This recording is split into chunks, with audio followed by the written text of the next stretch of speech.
নমস্কার, আপনারা দেখছেন ত্রিপুরা টিভি গল্পে। আজকের পর্বে আমি বর্তমানে আছি কুনাবন এসটি কলোনিতে। এই কুনাবন এসটি কলোনিতে এই যে ভাই একজন দেখতে আছেন, নাম হচ্ছে রাজকুমার দেববর্মা। এই ভাইটির একটি খুব জটিল রোগে আক্রান্ত, যার হার্ট একদম বর্তমানে বলতে গেলে 15% আছে। তো এই আসলে কি হয়েছে আমি না কইয়া বিস্তারিত বাইর থেকেই জানি। নমস্কার, আমার নাম রাজকুমার দেববর্মা। আমি 2025-এ ত্রিপুরাতে অনেক ডাক্তার দেখাইছি। দেখানোর পরে কইছে হার্টের প্রবলেম, অনেক ওষুধ খাইছি, ভর্তিও আসলাম, কিন্তু বাড়িতে আবার কোনো ঠিক হয়েছে না।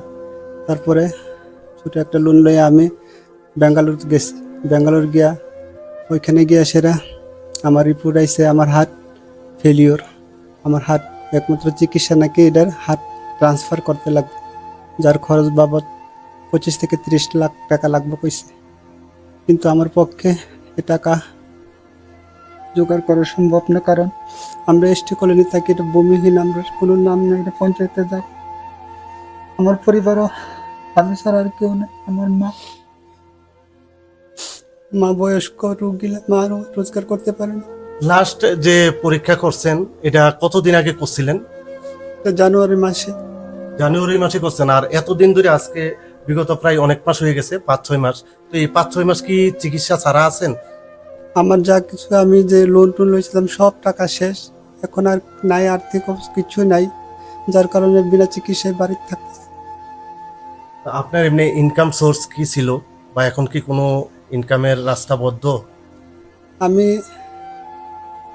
জেআরবিটির গ্রুপ ডির চাকরি পাইছি, যেটা 12,000 টাকা বেশি।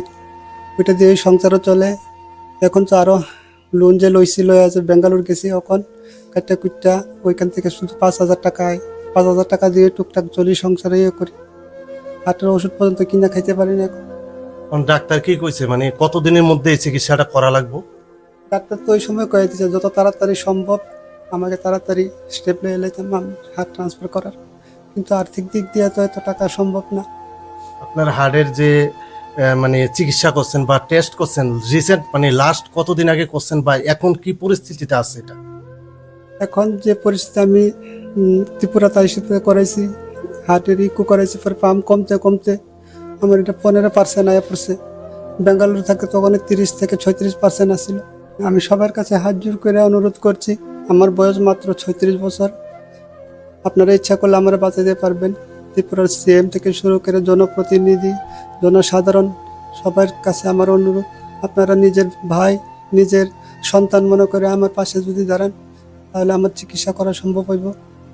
তাহলে আমার মার আর কেউ থাকতো না আমি যদি না থাকি।